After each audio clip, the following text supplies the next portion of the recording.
எம்பெருமா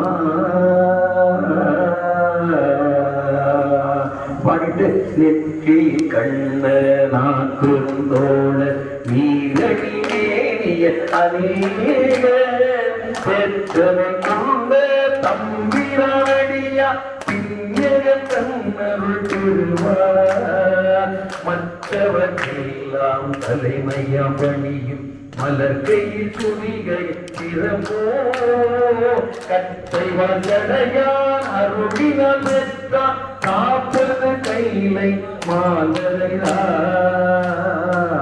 சங்கராபரண ராகம் இது. இந்த ராதாடையாளம் நமக்கு தெரியல, இருந்தாலும் அதுக்கு சொல்றாங்க. முகடையாளம் தெரியுதுல, பார்த்தா முத்தையா அப்படின்னு தெரியுது, பேர் முத்துன்னு தெரியுது, முகத்தை பார்த்தோம்னா அதுக்குரியபட தெரியுது. அந்த ராக அடையாளம் தெரியுது. அந்த கர்நாடக இசையை கற்று இருக்கணும், ஓதுவா வச்சிருந்தாலும் நம்ம படிச்சு இந்த ராகம் அப்படின்னு கண்டுபிடிச்சணும். நம்ம ஒரு அனுமானத்துல ஒரு கேட்டு கேட்டு பழகின பயிற்சி வசத்தினாலே பாடுகிறோம். தெளிவுபடுத்துகிறதை கேட்கணும், நிறைய கேட்கணும்.